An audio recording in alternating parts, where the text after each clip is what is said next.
You have just completed a solo entitled Rain. Can you tell us a little bit about what you hope the audience will take away from this experience of examining the male gaze and what it means to live in a female body? Rain, the solo piece, speaks openly about my experience of sexual abuse. It was very important for me to stand proud as a survivor and to also step forward. There's many labels that come together with the idea of a victim. Oftentimes they are related to something, to an image or a construct of weakness.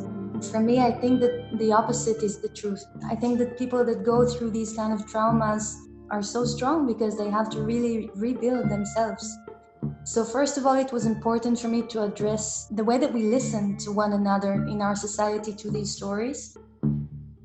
This experience has been for me so isolating for many years. By sharing our stories together collectively and by trying to really normalize the discourse around these delicate themes, I hope that we at a certain point can arrive everyone together to a point where all of these stories they could potentially weigh less or burden less people individually as well as collectively.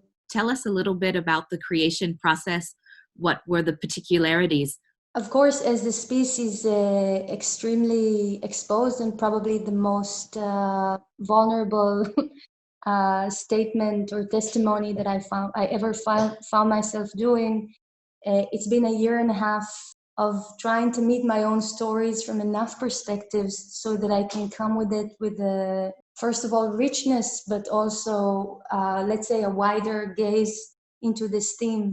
I found it extremely empowering to be able to share it on a stage and also to engage in these conversations with other people.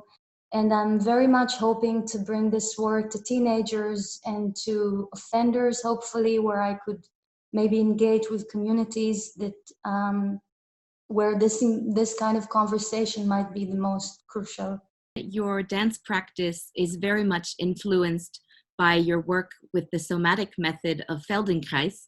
Could you tell us a little about it? Feldenkrais is a method that uses neuroplasticity and the plastic ability of the brain to change and rewire in order to change our movement patterns, to change the thought constructs and the way that we use our bodies. It's used as a tool for rehabilitation and for helping people improve different skills. At the same time, altogether, Feldenkrais had served me personally to find my own language in movement, to clean out the noise around me and to be able to hear myself and the things that I want to express and say. Is there a way that we can link this idea of sharing these experiences communally to your experience as an artist of questions linked to sustainability? There are some obvious things such as travel, in order to present my work. I'm also vegan, so I try to reduce somehow my intake. There could be also a broader view that has to do with listening. If there is this idea that we don't really listen to what